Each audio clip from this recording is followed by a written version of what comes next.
सिंध काबीना इजलास में गंदम इजरा पॉलिसी 2025-26 की मंजूरी देते हुए आटे की कीमतों में इस्तेहकाम बरकरार रखने का फैसला कर लिया गया।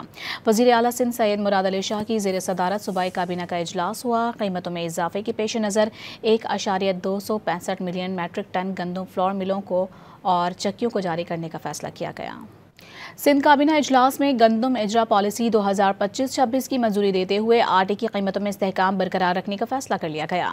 वज़ीर आला सिंध सैयद मुराद अली शाह की ज़ेर सदारत सूबाई काबीना का इजलास हुआ। कीमतों में इजाफे के पेश नज़र 1.265 मिलियन मैट्रिक टन गंदम फ्लोर मिलों को और चक्कियों को जारी करने का फैसला किया गया। सिंध काबीना इजलास में गंदम इजरा पॉलिसी 2025-26 की मंजूरी देते हुए आटे की कीमतों में इस्तेहकाम बरकरार रखने का फैसला कर लिया गया। वज़ीर आला सिंध सैयद मुराद अली शाह की ज़ेर सदारत सूबाई काबीना का इजलास हुआ। कीमतों में इजाफे के पेश नज़र 1.265 मिलियन मैट्रिक टन गंदम फ्लोर मिलों को और चक्कियों को जारी करने का फैसला किया गया।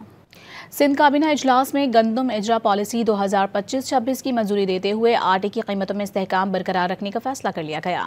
वज़ीर आला सिंध सैयद मुराद अली शाह की ज़ेर सदारत सूबाई काबीना का इजलास हुआ। कीमतों में इजाफे के पेश नज़र 1.265 मिलियन मैट्रिक टन गंदम फ्लोर मिलों को और चक्कियों को जारी करने का फैसला किया गया।